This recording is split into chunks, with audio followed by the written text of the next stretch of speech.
मेरा नाम बिरजू है। ये नाम मेरे माँ-बाप ने रखा क्योंकि वो गाँव में रहते थे और गाँव में लोग आज भी ऐसे ही नाम रखते हैं। शहर में आजकल बिरजू जैसा नाम बहुत कम होता है। मुझे ये नाम कभी पसंद नहीं आया। मेरी जिंदगी वैसे ही गुजरी जैसे गांव के लोग गुजारते हैं, सादा और सीमित। लेकिन एक चीज थी जो दूसरे लोगों से अलग थी। मेरे माँ बाप ने मेरी पढ़ाई पर कभी कमी नहीं आने दी। इंटर तक मुझे अच्छे स्कूल में दाखिला कराया, जहाँ मास्टर सख्त मगर पढ़ाने वाले थे। मैं हर रोज सुबह सूरज निकलने से पहले उठता और अपने कमरे में बैठकर किताबें खोल लेता। कभी कभी मैं खिड़की से बाहर देखता तो देखता कि गांव के लोग अपने कामों में लगे हैं। मिट्टी के रास्ते और हरियाली के बीच बच्चे खेल रहे हैं और मैं अपने ख्वाबों में लंदन की रोशन गलियों की कल्पना करता था। इंटर में मैंने बहुत अच्छे नंबर हासिल किए और प्राइवेट कॉलेज में दाखिला लिया। कॉलेज का माहौल अलग था। क्लासरूम बड़े और साफ सुथरे थे।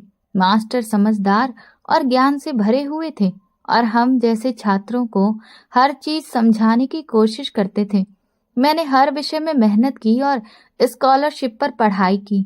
लेकिन अगले साल फीस देने की बारी आ गई। मैंने माँ बाप से कहा कि फीस दे दें, क्योंकि अगर ये पढ़ाई का प्रोग्राम पूरा कर लिया तो बाहर देश में नौकरी मिलने के मौके बढ़ जाएंगे। ये सुनकर मेरे माँ बाप थोड़े उदास हो गए।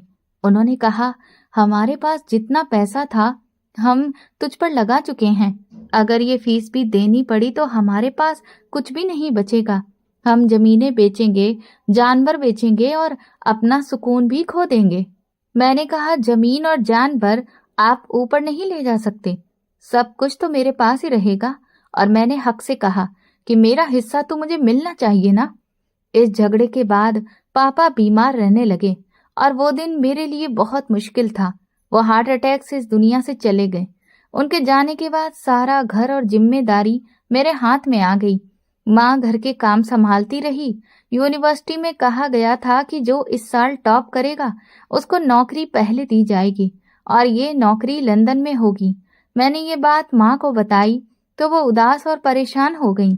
शायद सोचती थी कि मैं उन्हें छोड़कर चला जाऊंगा, लेकिन मैं अपनी जिंदगी और करियर खराब नहीं कर सकता था। लंदन में नौकरी कम लोगों को मिलती थी। ज्यादातर लोग दुबई और सऊदी जाते थे। लंदन की नौकरी अलग ही स्तर और मौके वाली थी। मैं रोज अपनी पढ़ाई में डूब जाता और सोचता कि अगर मैं कामयाब हुआ तो ना सिर्फ अपने परिवार के लिए बल्कि अपने ख्वाबों के लिए भी कुछ कर सकूंगा। पढ़ाई में मैं पहले ही अच्छा था। मुझे खुद पर पूरा भरोसा था। मुझे मालूम था कि मेहनत और लगन से ना सिर्फ मैं टॉप करूंगा बल्कि बाहर देश में नौकरी भी पक्की हो जाएगी। ये ख्याल मेरे दिल में रोज रोशनी की तरह साफ था। मैं किताबों के पन्ने पलटता, हर सवाल का जवाब दिमाग में दोहराता। मैंने हर सबक को समझने की कोशिश की। अक्सर रात देर तक बैठकर नोट्स लिखता। कभी कभी खिड़की के बाहर चांदनी देखता और सोचता कि ये रोशनी एक दिन मेरे भविष्य को भी रोशन बनेगी। जब मेरी माँ को ये महसूस हुआ कि मैं सच में कहीं छोड़कर चला जा सकता हूँ, उन्होंने एक नया तरीका अपनाया। माँ बाप अक्सर ऐसा करते हैं। वो छोटी छोटी बातों से दिमाग बदलने की कोशिश करते हैं। माँ काफी समय से बीमार थी और अब वो घर के काम संभालने के लायक नहीं रही थी। उन्होंने एक लड़की को घर बुलाया ताकि मदद कर सके। ये लड़की माँ की एक सहेली की बेटी थी। उसका नाम माधुरी था। वो घर के कामों में हाथ बटाने लगी। कपड़े सीना, सिलाई करना, कढ़ाई करना, खाना बनाना, जानवरों का ध्यान रखना, ये सब काम उसका रोज का काम बन गए। माँ का ख्याल ये था कि अगर माधुरी घर में मेरे सामने रहेगी तो मुझे उससे लगाव हो जाएगा या फिर मैं उसे पसंद करने लगूंगा, क्योंकि माँ अपनी मर्जी से मेरी शादी माधुरी से करवाना चाहती थी। लड़की देखने में बुरी नहीं थी बल्कि बहुत सुंदर थी। मैंने माँ से पूछा कि ये कितनी पढ़ी लिखी है। माँ ने हंसकर कहा, पढ़ी लिखी क्या बेटा, तुम्हें तो पता है हमारे गांव में सिर्फ मिडिल तक ही स्कूल है। उसके बाद पढ़ाई सबके लिए खत्म हो जाती है। माधुरी ने मिडिल तक पढ़ाई की थी, बाकी सब घर के काम सीख लिए थे। मैंने माँ से कहा, माँ मुझे कोई जानवर नहीं बनवाना। अपनी बीबी से जो तुम ये कामों की लिस्ट बता रही हो, ये मेरे किसी काम की नहीं है।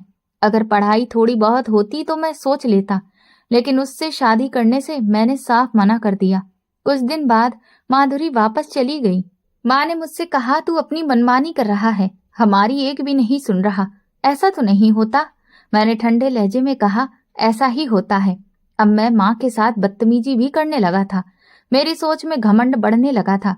जैसे जैसे लंदन की नौकरी मेरे करीब आ रही थी, मैं खुद को हर दिन बेहतर और हर दिन मजबूत महसूस कर रहा था।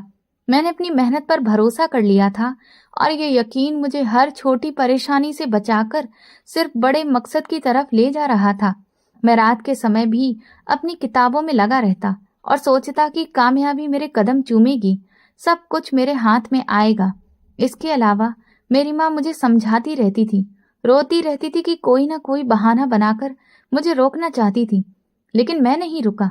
मैंने अपने दिमाग में तय कर लिया था, जैसे ही मेरी नौकरी लगी मुझे वहां इंटर्नशिप भी करनी थी और फिर नौकरी पक्की हो जानी थी। मैंने अपनी तैयारी शुरू कर दी, जल्दी से जल्दी सब कुछ पूरा हो जाए। माँ कहने लगी, मैं कैसे रहूंगी तेरे बिना?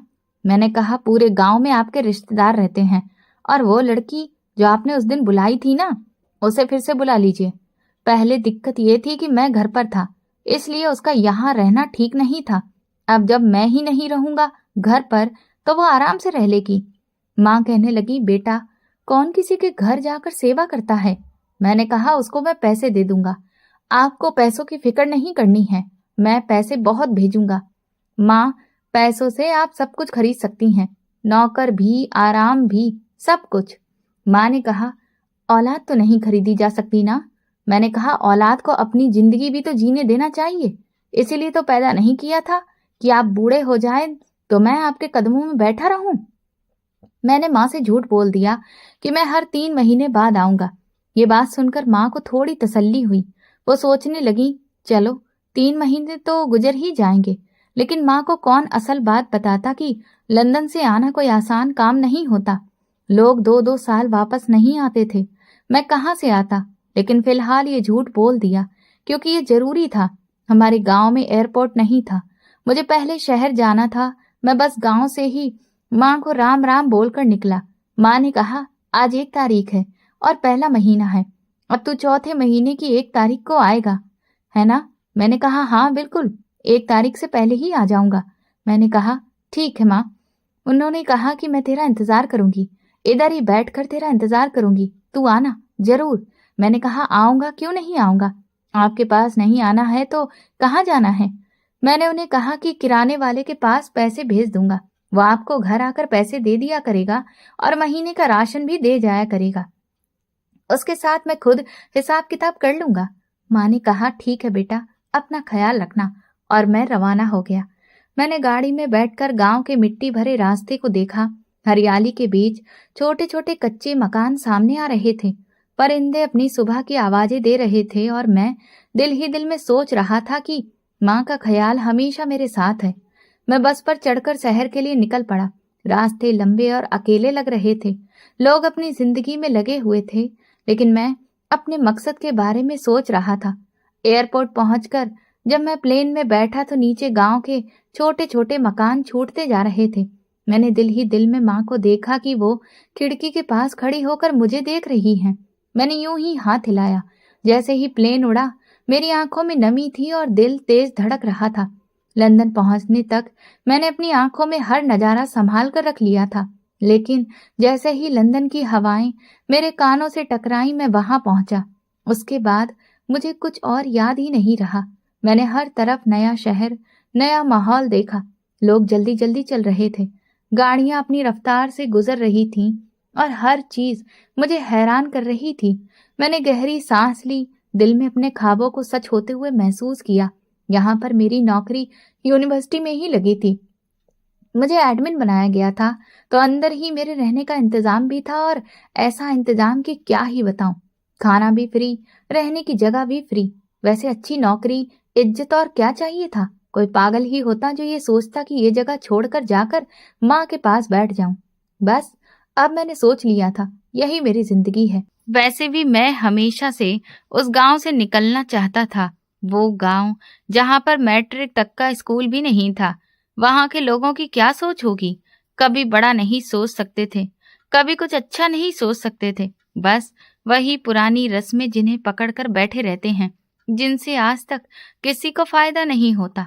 मैं तो भगवान का शुक्र करता था कि वहां से निकल आया और अब मेरे सामने पूरी जिंदगी थी। पैसे भी होते थे मेरे पास, वो भी जरूरत से ज्यादा, क्योंकि खाना पीना और रहने का खर्च तो मेरा लगभग मुफ्त था। और क्या चाहिए था। मैं हर संडे लंदन की मशहूर जगहों पर घूमने निकलता। सबसे पहले मैं टावर ब्रिज जाता, पानी के किनारे चलता, पुरानी पत्थर की इमारतों की छतों को गौर से देखता। कभी कभी मैं ब्रिज के ऊपर चढ़कर थेम्स नदी के नीचे बहते हुए नदी के पानी को देखता।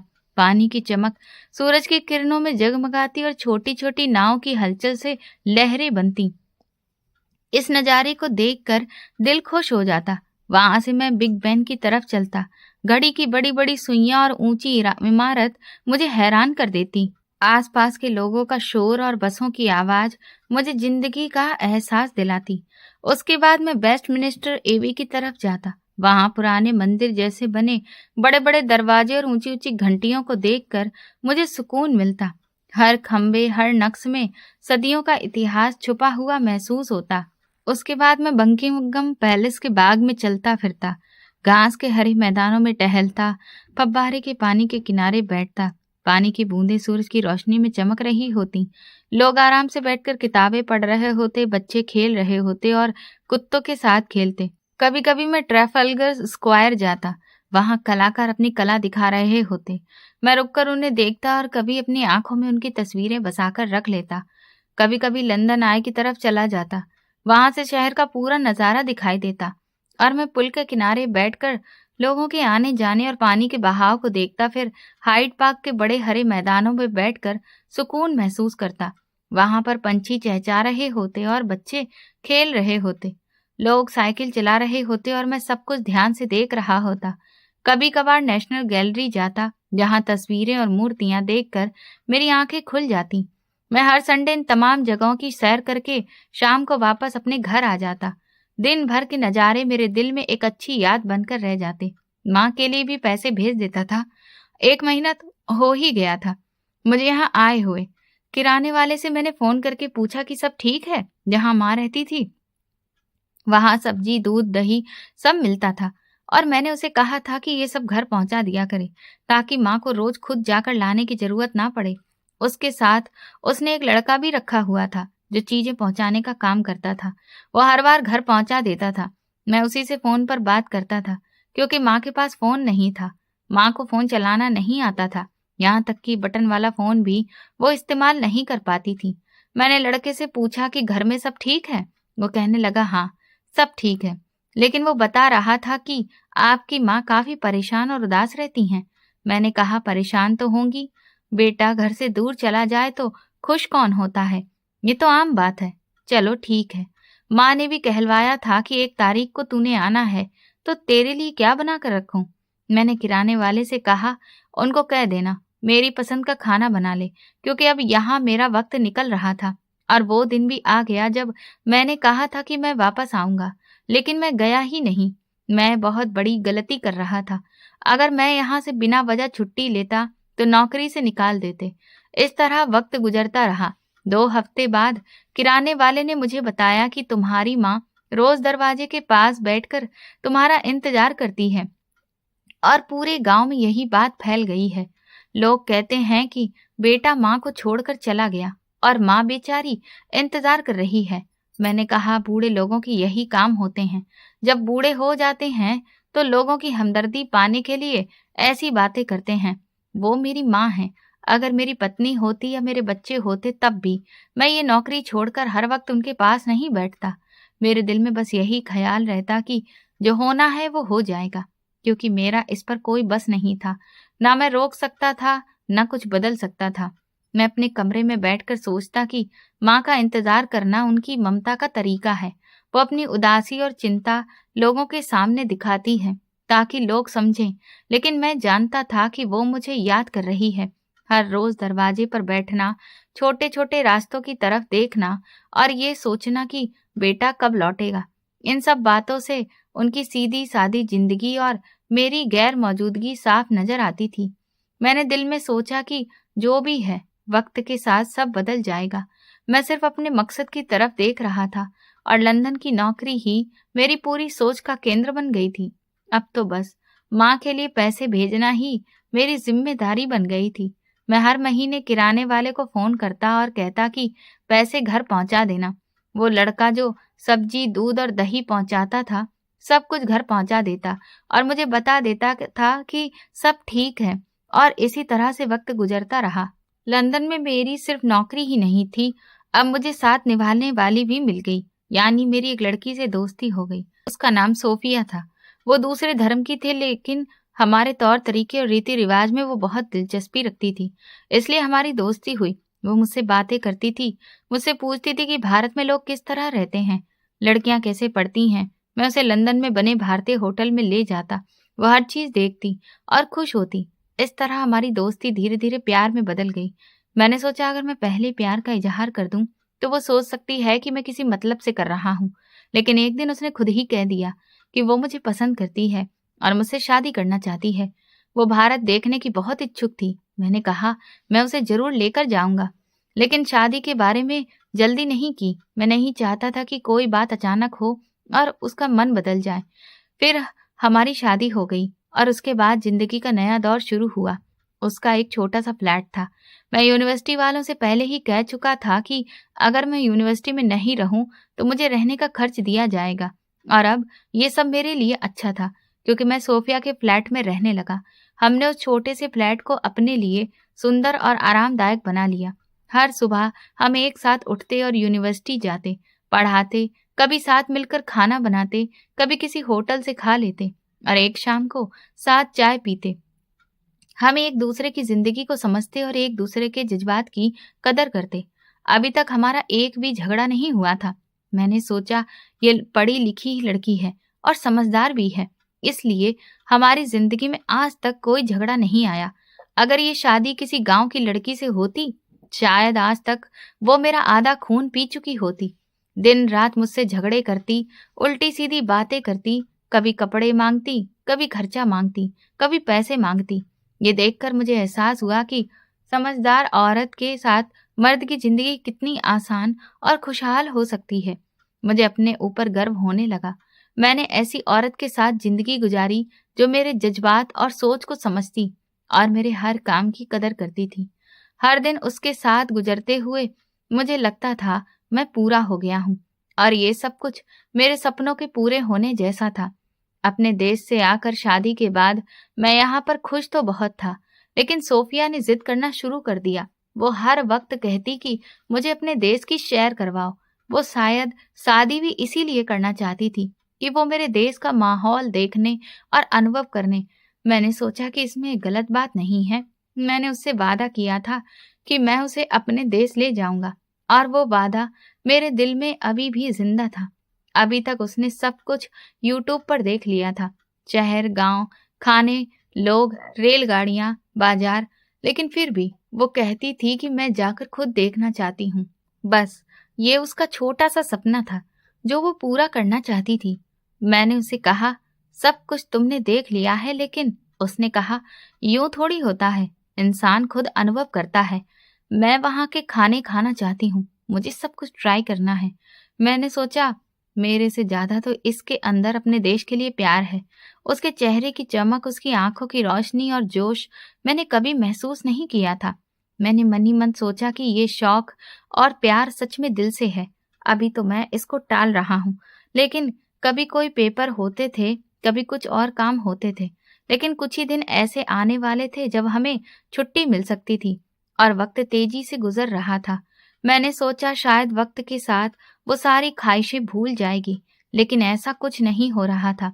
वो रोज बात करती, कब चलेंगे, कब निकलेंगे। वो अपने ख्याल मेरे सामने रखती और मैं चुपचाप सोचता कि ये सब कुछ सच में करना होगा। मैंने महसूस किया कि सोफिया के दिल की चाहत और प्यार ने मुझे पूरी तरह से अपने कब्जे में ले लिया है। एक दिन उसने मुझे सख्त अंदाज में कहा कि तुमने वादा किया था कि तुम मुझे अपने देश की सैर कराओगे, मुझे गांव दिखाओगे, अपना गांव वाला घर दिखाओगे। हम उस गांव वाले घर में रहेंगे। मुझे देखने का बहुत शौक है और अब तुम बिल्कुल मेरी बात नहीं सुन रहे। तुम मुझे नजरअंदाज कर रहे हो। मैं चुप बैठा सोच रहा था कि ये समझदार औरत सच में मुझे समझ रही है और वो जान रही है कि मैं उसे किस तरह के झूठ या बहाने से नहीं रोक सकता। लेकिन मैंने महसूस किया कि मैं बिल्कुल फंस गया हूँ। उसके जोश, शौक और प्यार ने मेरे दिल पर कब्जा कर लिया था। साथ ही गर्मी की छुट्टियां भी आ गईं, यानी छुट्टियों में हम जा सकते थे और ये मौका जिंदगी में हर साल नहीं मिलता। मैंने देखा कि सोफिया ने खुद कहा था कि जितना भी खर्चा होगा वो उठाएगी, बस मुझे ले जाओ। मैं भी सोचने लगा कि चलो चलते हैं, उसका शौक पूरा हो जाएगा और मैं अपनी माँ से भी मिल लूंगा। और वो जोश और प्यार से मेरे अपने देश की हर जगह देखने के लिए तैयार थी। मैंने अपने मन की तस्वीरों में सोचा, हम दिल्ली के पुराने ऐतिहासिक जगह देखेंगे, किला, आगरा जाएंगे, वहां के बुलंद दरवाजे की ऊंची ऊंची दीवारें देखेंगे, वो पुरानी गलियां जहां लोग अपने छोटे छोटे काम कर रहे होंगे। मैंने सोचा हम मुंबई के समुंदर किनारे चलेंगे, वहां की हवा को महसूस करेंगे। मैंने अपने दिल में तस्वीरें देखी कि हम मनाली के पहाड़ी इलाके जाएंगे, जहां पहाड़ की ऊंचाई से शहर का नजारा दिखाई देगा और वहां के खाने खाएंगे। मैंने मन ही मन सोचा कि ये सब अनुभव सोफिया के लिए कितना अच्छा होगा। मैंने ये भी सोचा कि गांव का सफर कैसा होगा, मिट्टी की खुशबू, सब खेत, बच्चे खेलते हुए, जानवर चर रहे होंगे, हर चीज सादी लेकिन असली जिंदगी से भरी होगी। मैंने सोचा कि माँ के साथ दोबारा मुलाकात होगी, माँ की आंखों में खुशी होगी और मैं सोफिया के साथ ये पल गुजारूंगा। मैंने अपने मन में हर पल की तस्वीर बनाई। हम किस तरह खेतों में चलेंगे, घर के आंगन में बैठेंगे, माँ के हाथ का खाना खाएंगे। मैंने महसूस किया कि सोफिया के शौक ने मुझे भी अपने देश के हर कोने की याद दिला दी है। मैंने सोचा हम लखनऊ के बाजारों में जाएंगे, वहां की भीड़ भरी गलियों में रंग बिरंगे कपड़े, खुशबूदार मसाले, चमकते हुए फल, सब कुछ देखेंगे और वो हर चीज पर हैरान होगी। मैंने दिल में वादा किया कि मैं उसे हर जगह ले जाऊंगा और ये सब कुछ सच में उसे दिखाऊंगा। मैंने सोफिया के जोश और मोहब्बत को महसूस किया, उसकी आंखों में चमक, उसके चेहरे की खुशी, और वो हर बार कहती कि मैं वहां जाकर खुद सब अनुभव करना चाहती हूँ। मैंने सोचा ये शौक उसके दिल की सच्ची चाहत है और मुझे उसके शौक की इज्जत करनी है। मैंने अपने दिल में फैसला कर लिया कि हम जाएंगे, सब कुछ उसके शौक के मुताबिक करेंगे। मैंने सोचा एक साथ अपने गांव का ये सफर हमारी जिंदगी के सबसे खूबसूरत पलों में शामिल होगा और ये मोहब्बत को और मजबूत करेगा। मैं उसे कहता कि चलते हैं, इतने सारे काम होते हैं तो फिर चलते हैं। वो कहने लगी, तुम्हारा वहां जो घर है वो कितना बड़ा है? हमारे फ्लैट जितना है। मैंने कहा, पागल हो गई हो, फ्लैट जितना नहीं है, 20 फ्लैट होंगे तो एक घर बनता है। वो हैरान हुई, उसने कहा, इतना बड़ा घर है तुम्हारा? मैंने कहा हाँ, लेकिन गांव में है। वो कहने लगी, लेकिन गांव के घर तो अच्छे होते हैं ना? मैंने कहा, तुमने ज्यादा ही देश के गांव के बारे में पढ़ लिया है ना, तुम्हें ये भी पता है कि गांव अच्छा होता है, शहर नहीं। वो हंसने लगी। उसने कहा, मैं उसी गांव वाले घर में रहना चाहती हूँ। मैंने दिल में सोचा, अच्छी बात है, वैसे भी मैं उसे हॉस्टल में या किसी होटल में नहीं रख सकता था, इसमें तो बड़ा खर्चा हो जाएगा। गांव वाले घर में रहेगी तो अच्छा है, माँ भी खुश हो जाएगी। उसको देखकर लगता था कि ये खूबसूरत और बाकी विदेशी औरतों जैसी नहीं थी और उसके संस्कार भी अच्छे थे, बात भी अच्छे तरीके से करती थी। और यहाँ आने के लिए उसने भारतीय कपड़े भी खरीदे थे ताकि उन्हें पहनकर वो बिल्कुल भारतीय औरतों जैसी लग सके। तो फिर और क्या चाहिए था। वापस आकर सबसे पहले मैंने एक बड़ी सी गाड़ी किराए पर ले ली, क्योंकि हमें यहाँ बस घूमना था तो गाड़ी तो हमारे पास होनी चाहिए थी। गाड़ी वालों ने कहा था कि जैसे ही आप हवाई अड्डे पर उतरेंगे, गाड़ी की चाबी आपको मिल जाएगी। 1 महीने के लिए मैंने गाड़ी किराए पर ली थी, लेकिन बहुत अच्छी गाड़ी ली थी। दरअसल मैंने अपनी बीवी से कुछ झूठ भी बोले थे कि मैं वहाँ का बड़ा जमींदार हूँ, बहुत बड़ा घर है, बड़ा पैसा है, ये है वो है। तो मैंने उसे ये झूठ भी बोला था कि ये गाड़ी मेरी अपनी है, जो ड्राइवर हवाई अड्डे पर छोड़कर चला जाएगा, क्योंकि जाहिर है वो मुझसे ज्यादा खूबसूरत थी, अच्छी जगह पर पली बड़ी थी, मुझसे ज्यादा पैसे कमाती थी। मुझे भी तो उसके सामने कोई ना कोई झूठ बोलकर अपनी इज्जत बचानी थी, और ज्यादा झूठ तो नहीं बोले थे मैंने। घर वाकई मेरा बहुत बड़ा था, गांव का घर था, उसको तो घर देखकर ही खुश हो जाना था। मैंने अपनी माँ से जो झूठ बोला, इस हिसाब से तो अभी तक मेरे अपने गांव के बीच चक्कर लग जाने थे। लेकिन मैं जाने कितने सालों बाद वापस आ रहा था। मैं जब चमचमाती गाड़ी लेकर आगे अपनी खूबसूरत विदेशी बीवी को बिठाकर बड़े ठाठ के साथ गांव के अंदर दाखिल हुआ, मुझे उम्मीद थी गांव के सारे बच्चे मेरे पीछे पीछे होंगे और वो बुजुर्ग, वो सारे लोग जिनके साथ मेरा बचपन गुजरा मुझे देखकर खुश हो जाएंगे। मैंने सोचा बच्चे जरूर गाड़ी की तरफ भागेंगे, लेकिन ऐसा कुछ नहीं हुआ। बच्चों ने जरूर मुझे देखा, लेकिन कोई भी मेरी गाड़ी की तरफ नहीं भागा। बुजुर्ग मुझे ऐसे देख रहे थे जैसे मैं कोई बहुत बड़ा गुनाह करके आया हूँ। एक बुजुर्ग ने तो दूर से मुझे कोसा, जिसे मेरी बीवी ने नमस्ते का इशारा समझकर हाथ हिला दिया। कहा, यहाँ के लोग तो तुम्हें जानते हैं ना? मैंने कहा, हाँ जानते हैं। दिल में सोचने लगा ये मुझे कोस क्यों रहे हैं, मगर कोई जवाब न मिला। मैं गाड़ी आगे बढ़ाता रहा। जब मैं घर के पास पहुंचा, दूर से ही घर उजड़ा हुआ और खाली नजर आ रहा था। बाहर जो पौधे, क्यारियां और फूल माँ ने लगाए थे, वो सब बर्बाद हो चुके थे। हर जगह मिट्टी और टूट फूट थी। मैं गाड़ी से उतरकर करीब गया, देखा ताला लगा हुआ था। ताले के पास एक पर्ची टंगी हुई थी। मेरे हाथ से गाड़ी की चाबी गिर गई। मैंने पर्ची को उठाया और पढ़ा। लिखा था, ये घर बिक चुका है। मेरा घर किसी ने बेच दिया? और मेरी माँ कहाँ है? मेरा दिल धड़कने लगा, आंखों में पानी आ गया। मैं किराने वाले के पास गया तो वो मुझे देखकर भाग गया। मैं हैरान रह गया। मैं अपने सबसे करीबी रिश्तेदार यानी मामा के घर गया और अपनी बीवी को बाहर गाड़ी में बिठाया। मामा को बताया कि मैं बाहर से आया हूँ, तो माँ कहाँ है? मामा ने कहा, मैं तुझे बताता हूँ तेरी माँ कहाँ है, पहले तुझे घर के बारे में बता दूं। मैंने कहा, हाँ, घर के बारे में भी बता दो। मामा ने कहा, तेरी बीवी के साथ हमारा कोई रिश्ता नहीं है और तेरे साथ भी नहीं है। अब तू बस हमारी बात सुन ले। मैंने कहा, क्या हो गया है? मामा ने बताया, तेरी माँ तेरा इंतजार करते करते इस दुनिया से चली गई। रोजाना दरवाजे के आगे बैठकर तुम्हारे आने का इंतजार करती थी। हर एक आवाज और कदम पर चौंकती थी कि मेरा बेटा तो नहीं आया, लेकिन वो आखिरकार इस दुनिया से चली गई और जाने से पहले अपना सब कुछ उन बच्चों के नाम करके चली गई जिनके माँ बाप नहीं थे। ये सोचकर शायद उनमें से ही कोई उसके लिए भगवान से दुआ करेगा, क्योंकि तुम तो आए नहीं तो दुआ भी क्या करेगा। सब कुछ उनके नाम कर गई और जो पैसा मैं किराने वाले के पास भेजता था वो सब वो खुद खा जाता था। माँ को बस थोड़ा बहुत राशन मिलता, न दवाई के पैसे थे, न पानी के लिए कुछ, और हमें कुछ मालूम नहीं था। इतनी बेबसी की हालत में वो मरी और घर भी खाली हो गया। तेरा पैसा भी किराने वाला खा गया, लेकिन अब जो तेरा फल होगा वो भी दुनिया देखेगी। मैं दिल ही दिल में सोच रहा था कि जब सोफिया को ये पता चलेगा वो पूरी तरह हैरान होगी, वो पछताएगी, शायद दिल में बहुत ज्यादा दुख महसूस करेगी। उसे यकीन नहीं आएगा कि मेरी माँ वाकई इस दुनिया से चली गई और मैं बेबस रहा। उसके जाने के बाद घर और सब कुछ मेरे हाथ से निकल गया। ये सोचकर मेरे दिल में दर्द हुआ और मेरे सीने में खालीपन पैदा हो गया।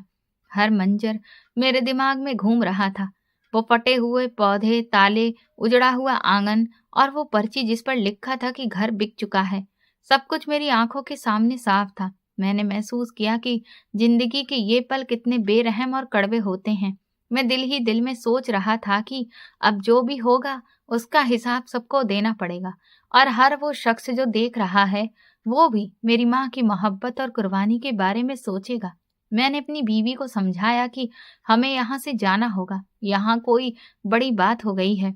उसके बाद मैंने उसे होटल में ठहराया, लेकिन मेरे दिल में अब वो वाली बात नहीं थी, वो हिम्मत नहीं थी। मैं बुरी तरह से घबराया हुआ था, दिल धड़क रहा था और दिमाग में हर पल डर छुपा था। सबसे ज्यादा डर तो मुझे अपने अंजाम का लग रहा था। ये डर, ये बेबसी, ये अकेलापन मेरे सीने पर बोझ की तरह बैठ गया। मैं शमशान घाट गया। माँ को जिस जगह पर जलाया गया था उस जगह के पास जाकर जमीन पर बैठ गया और माफी मांगने लगा, रोने लगा। लेकिन अब कहाँ मुझे माफी मिलनी थी?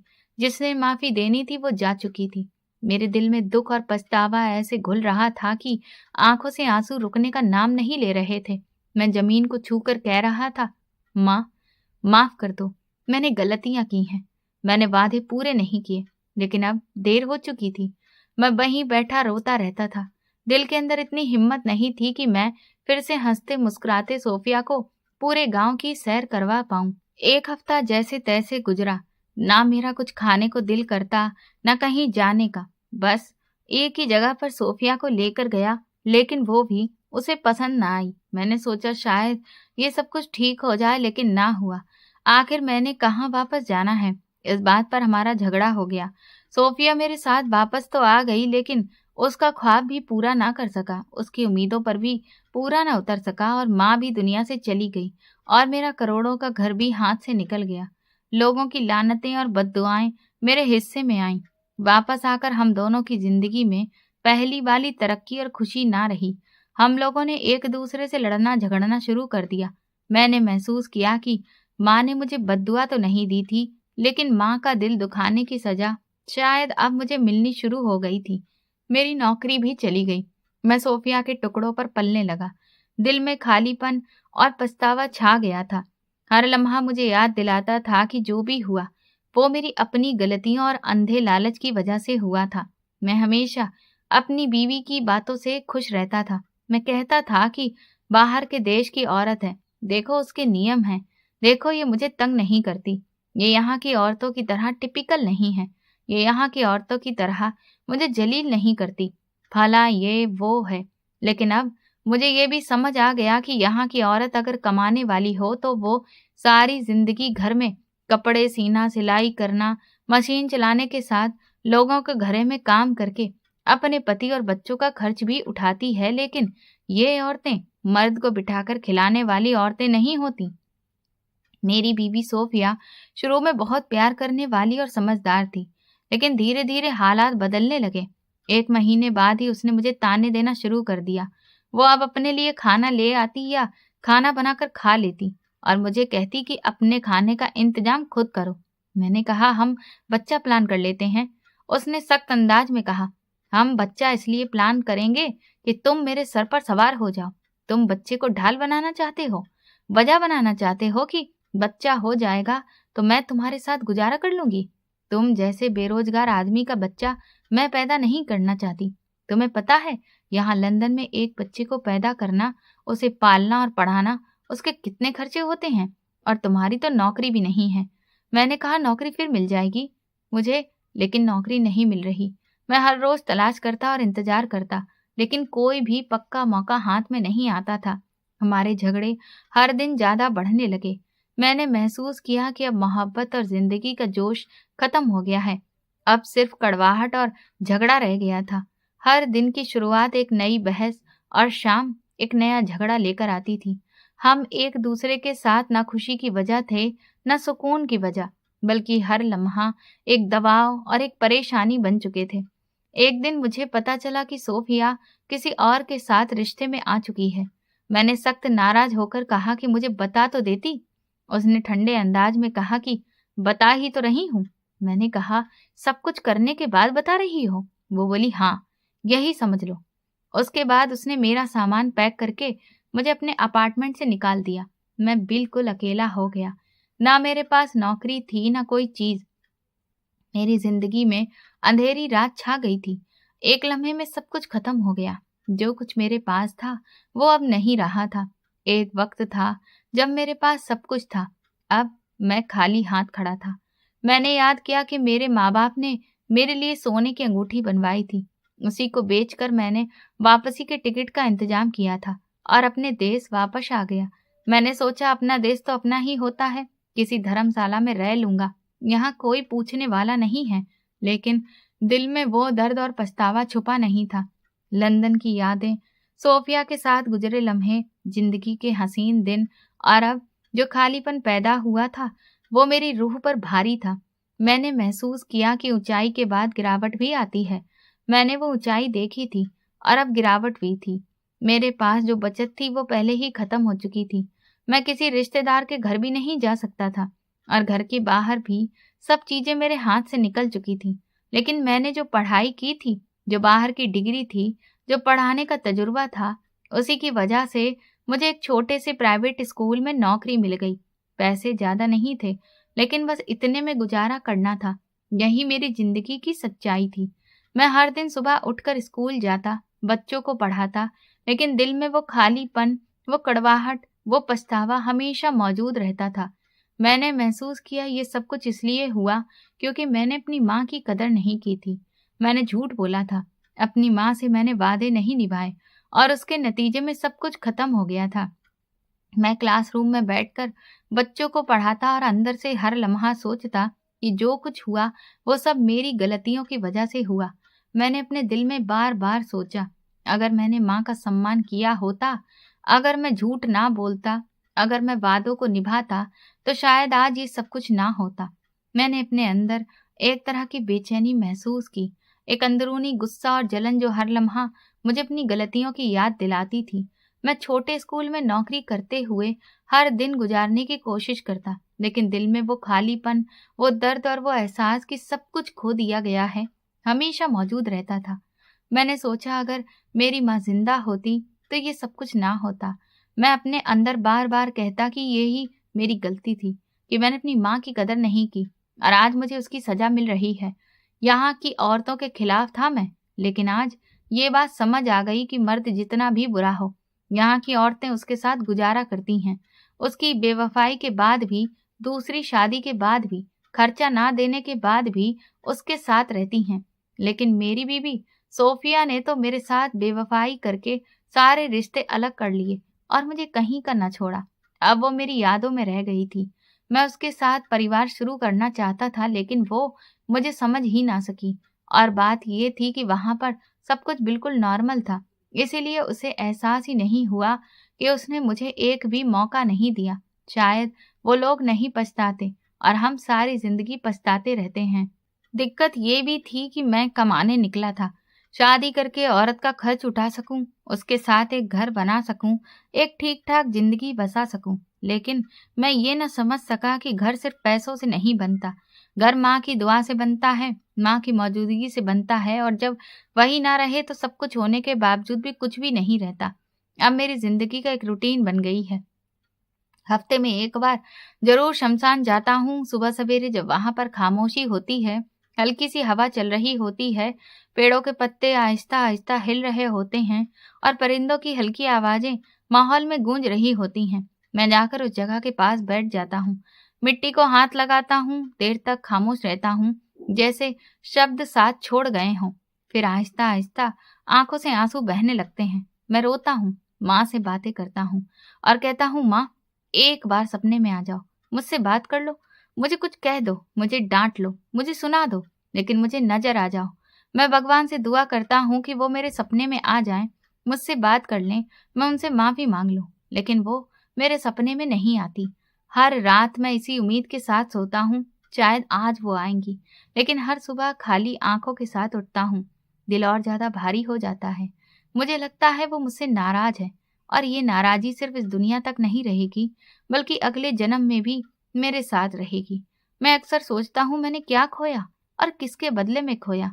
एक माँ जो हर हाल में मेरे साथ थी, जिसने मुझे पढ़ाया लिखाया, जिसने अपने हिस्से की खुशियां कुर्बान की, मैंने उसी को तनहा छोड़ दिया।